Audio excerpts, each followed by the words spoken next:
지난주에 베드로는 우리 그리스도인들은 하나님께 각별히 선택받은 자들임을 말했습니다.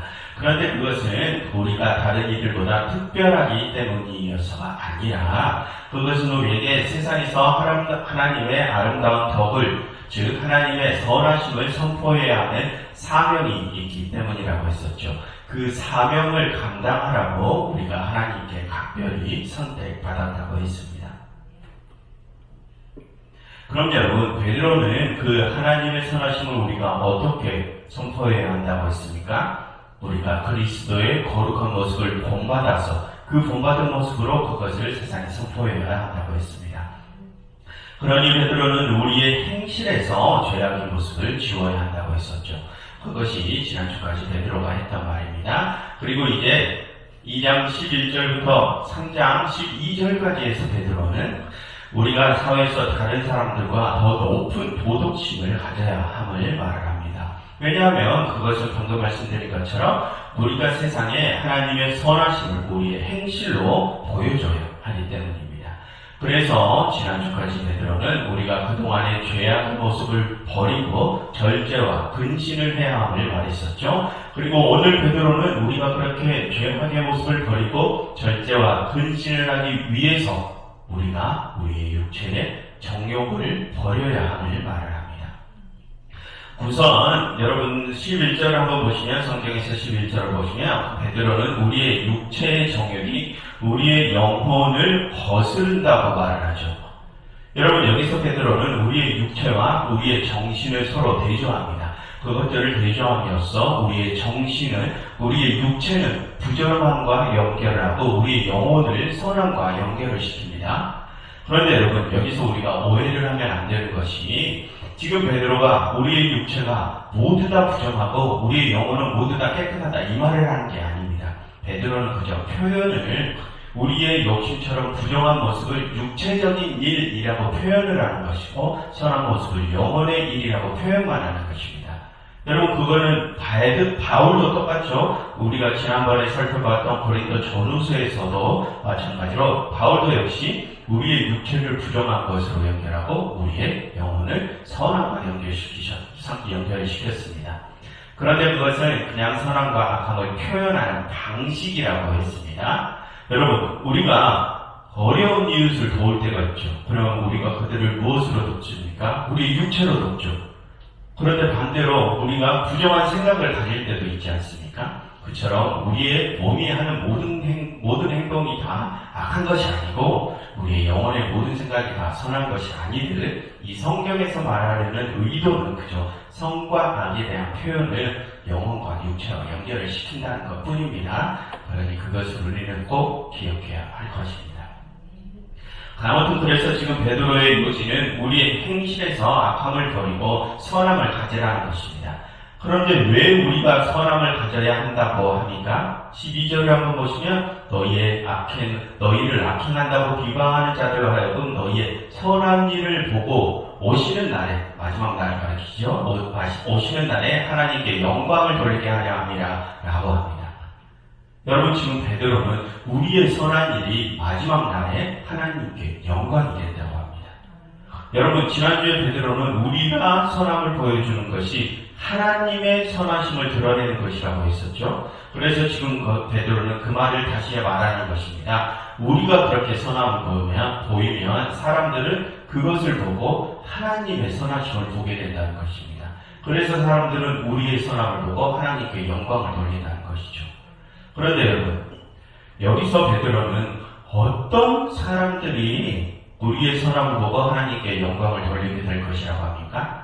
지금 너희에게 악행한다고 비방하는 자들이 그런다고 합니다. 그럼 여러분, 여기서 지금 소아시아 교인들이 악행한다고 비방하는 그들은 누구입니까? 여기서 너희는 소아시아 교인들, 그리스도인들을 가리키니까 그 반대편에 있는 소아시아의 비그리스도인들을 가리키겠죠. 그들이, 소아시아의 교인들이 악행한다고 비방을 하고 있습니다. 그럼 여러분, 당시 비그리스도인들은 왜 그들이 악행한다고 비방을 했을까요? 여러분, 다시 한번 여러분 성경에서 11절을 보시면 거기서 베드로는 소아시아 교인들을 거루미 또는 나그네라고 부르죠. 여러분, 그것은 그들의 신앙적인 부분, 지금 우리는 이 세상에서 우리의 본향인 하나님의 나라로 가기 위한 나그네의 삶을 살고 있다. 그런 신앙적인 부분에 대한 호칭일 수도 있지만, 거류민, 나그네 이런 것이 신앙적인 부분에 대한 호칭일 수 있지만, 베드로의 진짜 의도는 지난번에 말씀드렸듯이 소아시아의 교인들이 다른 지역에서 이 소아시아의 노예로 팔려온 신분들이기 때문에 그런 호칭으로 부르는 것입니다. 신앙적인 명뿐만이 아니라 실제 그들의 신분이 노예의 신분임을 고려한 호칭이죠. 그럼 여러분, 당시 소아시아의 비그리스도인들은 그런 노예 신분인 그리스도인들을 왜 악행한다고 비방을 했을까요? 여러분, 이것은 다음에 살펴볼 내용이지만 혹시 성경을 가지신 분들은 다음 2장 13절부터 25절까지를 보시면 제가 설명을 드리겠습니다. 베드로는 그들에게 모든 제도와 주인들에게 순종하라 라는 말을 합니다. 오늘 보면 바로 다음에요. 그런데 거기서 모든 제도란 당시 서양을 제패하던 로마 제국의 식민 제도를 가리킵니다. 그리고 거기서 주인들은 노예 신분으로 있는 지금 소아시아 교인들의 실제 주인들을 가리키고요. 그런데 그러한 상황에서 당시 소아시아 교인들 중 일부가 로마 제도의 식민 제도와 자신의 주인들에게 순종하지 않는 일이 벌어졌습니다. 그런데 왜 그들이 순종하지 않았는 거 아니? 여러분, 본래 당시 사도들이 전하던 복음의 내용이 무엇이었습니까? 베드로도 말하듯이 너희 그리스도인들은 하나님의 은혜로 말미암아 새 생명을 얻었다, 새롭게 거듭났다. 이게 사도들이 전하던 내용이었죠. 그것은 그들이 새로운 신분이 되었음을 의미합니다. 그런데 여러분, 당시 사도들이 전하던 그러한 내용은 우리의 신앙적인 부분에 대한 것 아닙니까?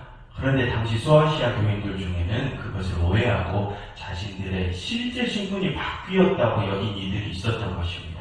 현실에서 자신들의 노예 신분이 풀려지고 로마 제국의 압제에서도 풀려났다라고 생각한 이들이 있었던 것입니다. 그래서 그들이 당시 로마 제도와 자신들의 주인들에게 불복을 했던 것이죠. 그럼 여러분, 그들의 그러한 모습들이 당시 비그리스도인들에게는 어떻게 비춰졌겠습니까? 그들은 로마 제국과 자신들의 주인들에게 반란을 일으키는 자들로 비춰졌겠죠. 그럼 여러분, 그처럼 반란처럼 보이는 모습을 본 다른 사람들, 비그리스도인들은 당시 기독교를 어떻게 생각할까요? 기독교는 그렇게 반란 세력 집단이라고 여겼을 것입니다. 지금의 IS처럼. 그것이 당시 소아시아 교회의 실제 정황이었습니다. 그래서 베드로는 당시 그렇게 기독교가 오해받는 상황에서 기독교의 정당성을 세상에 보여줘야 했기 때문에 당시 소아시아 교회들의 일상의 모습을 단속하고 다른 이들보다 더 나은 도덕심을 보여야 한다고 말을 하기 위해서 이 베드로 전서를 쓴 것입니다. 그래서 오늘 베드로는 더 나은 도덕심 중에서 육체의 정욕을 버려야 함을 먼저 말을 합니다. 그럼 여러분, 더 나은 도덕심을 위해서 우리가 왜 육체의 정욕, 육체의 욕심을 버려야 하는 것일까요?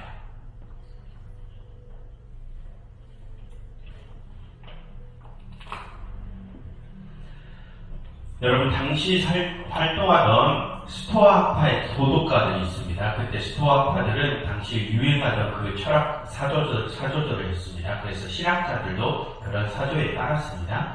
그들은 그 도덕가들은 이런 말을 자주 사용했는데요. 욕망에 지배되지 않는 자들은 자유롭다라는 말을 자주 사용했습니다. 우리의 욕망은 우리의 자유와 관련이 있다는 것이죠. 그래서 욕망, 욕심이 있는 자들은 남들로부터 강요와 억압을 받으며 스스로 선택할 수 있는 능력이 마비되고 자신의 뜻대로 살 수 없게 된다고 합니다. 그럼 왜 그들은 우리의 욕망이 그렇게 우리의 자유와 관련이 있다고 하는 것일까요? 그들이 말하기에 욕망, 욕심에는 어떠한 전제가 깔려있기 때문이라는 것입니다. 그 전제는 그 욕망과 욕심은 남들과의 비교에서부터 시작된다는 전제죠. 남들보다 더 많이 갖고 싶어하고, 남들보다 더 잘나 보이고 싶어하고, 남들이 누리고 남들이 즐기는 것보다 더 많이 누리고 즐기고 싶어하는 것들, 그렇게 욕망과 욕심은 남들과 비교해서부터 그들보다 뒤처지고 싶지 않아 하는 그런 마음에서부터 시작되는 것이 욕심이라는 것이죠. 그래서 그런 남들과의 비교는 나의 모든 판단력을 마비시킨다고 합니다. 나는 어떠한 것에 별로 관심도 없었는데 남들이 많이 하고 세상에서 유행하는 것이라면 그것이 좋아 보이고 나에게는 실제로 필요 없는 것임에도 불구하고 마치 꼭 필요한 것처럼 느끼게 된다고 하죠. 그래서 과욕을 부추긴다고 합니다. 그리고 스스로 나는 훌륭한 소비를 했다고 자기 안위를 삼게 한다고 하죠. 왜요? 남들이 다 그것을 하고 있고 나도 그것에 편승했으니 말입니다. 여러분, 여기서 말하는 소비는 경제적인 소비도 말을 할 수 있고 시간에 대한 소비 또는 나의 에너지에 대한 소비, 그 모든 것에 대한 소비를 말합니다. 그래서 남들을 따라 그렇게 나의 돈이나 시간이나 에너지를 소비하면 나는 훌륭한 소비를 했다고 자기 위로를 한다는 것이죠. 그런데 여러분, 그러한 현상을 면밀히 따지고 보면 사실 그렇게 과욕에 의해 행해지는 소비는 순순히 나의 판단력에 의해서 행해진 소비가 아닙니다. 그것은 압박감에 의한 소비입니다. 무슨 말이냐면 남들이 가지고 있으니 나도 가져야 한다는 그 압박감에서부터 생겨난 판단이라는 것입니다. 그래서 그러한 판단은 내가 내린 판단이 아니라 철저하게 남들의 판단에 억지로 편승하는 것이라고 하죠. 그리고 그렇게 다른 사람들에 의해 자신의 판단력을 빼앗긴 사람들은 이제 남들이 하는 것을 내가 따라하지 않으면 패배감을 느끼게 된다고 합니다. 이제 그들은 자신들의 모든 판단 기준을 남들에게 맞추죠. 그래서 나의 판단력은 이제 사라지고 결국은 내가 정말 뭘 원하는지까지 모르는 상태까지 된다고 합니다. 그들은 이제 정말 자신들이 하고 싶은 일이 생겨도 이제 자기 스스로 그것을 실행할 능력이 떨어지게 된다고 하죠. 왜 그럴까요? 남들이 그것을 해야 되는데 남들은 내가 뭐라는 것을 생각하지도 않고 관심도 없고 그것을 하지 않으니까. 결국 그렇게 그들은 자신들의 자유를 모두 잃어버리고 이제 모든 것을 타인의 기준에 맞추게 된다고 합니다. 그래서 욕심에 지배된 자는 자유가 없다고 하는 것입니다. 여러분, 그와 똑같은 말을 16, 17세기에 영국의 철학자 프란시스 베이컨도 하죠. 똑같은 말, 시장의 우상이라고 하는데 시장에 나와 있는 모든 사람들이 사는 것을 나도 따라 사야 된다고 한다. 필요치도 않은데. 그래서 그의 시장의 우상에 빠진 사람들은 자신의 자유가 박탈당한 사람들이라고 합니다. 그런데 여러분, 우리 그리스도교는 자유의 종교 아닙니까?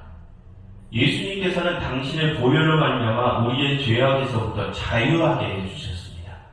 그래서 바울도 역시 갈라디아서에서 그리스도께서 우리를 자유롭게 하려고 자유를 주셨다 이렇게 말을 하죠. 그리고 다음 주에 살펴볼 내용이지만 베드로도 역시 그 그리스도인들의 자유함에 대해서 언급합니다. 그처럼 우리 기독교는 자유함의 종교입니다. 그런데 그렇게 우리가 자유함을 가지려면 무엇을 먼저 버려야 한다고요? 우리의 욕망, 욕심을 버려야 한다고 합니다. 그럼 여러분, 베드로는 우리가 무엇을 하기 위해서 그 자유함을 가져야 한다고 합니까? 베드로가 뒤에 2장 16절에서 말하는 것처럼 화면을 보시면 2장 16절에서 말하는 것처럼 그 자유함을 악에 쓰지 않고 하나님의 종으로서 사용하기 위해서입니다. 그래서 바울도 역시 그와 똑같은 말을 하죠. 화면을 보시면 너희가 자유를 위하여 부르심을 입었으나 그러나 그 자유로 육체의 기회를 삼지 말고 오직 사랑으로 서로 종로를 타라고 바울도 똑같이 말합니다. 그런데 여러분, 우리가 자유함이 없으면 우리가 하나님의 종으로서 행할 수 없다는 것입니까? 우리가 욕심이 있으면 하나님의 종으로서 행할 수 없다는 것입니까? 행할 수 없다는 것입니다. 왜죠?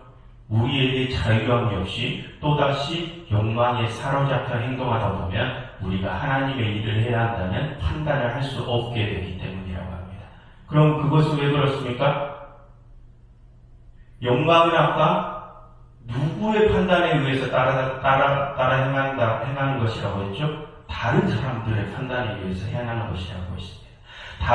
그런데 다른 사람들은 하나님의 관점으로 세상을 생각하지 않고 욕망의 관점으로 세상을 살아가기 때문에 그런다는 것입니다.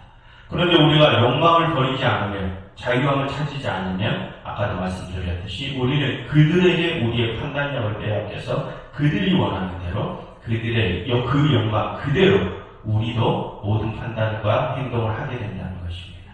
그러니 베드로는 우리가 반드시 그 자유함을 찾아야 한다고 말을 하는 것입니다.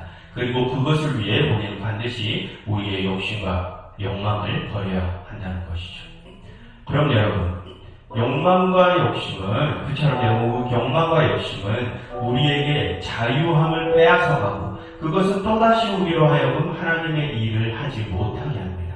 결국 욕망과 욕심을 지닌 자는 하나님의 종이 될 수 없는 것이죠. 그러니 여러분, 내가 하나님의 종이 되고 하나님의 쓰임을 받기 원한다면 가장 먼저 내 안에 욕망과 욕심부터 버리시기를 바랍니다. 그래서 남들에게 빼앗겼던 나의 판단력, 나의 자유함을 다시 찾아오시길 바랍니다. 그러므로 오직 나의 판단력으로, 나의 자유함으로 하나님께 쓰임받는 종들이 되시기를 간절히 바랍니다.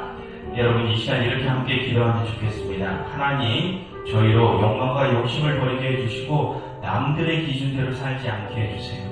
그래서 저희의 온전한 의지대로 하나님의 일을 감당하며 살아가게 해주세요 라고 함께 기도하면 좋겠습니다.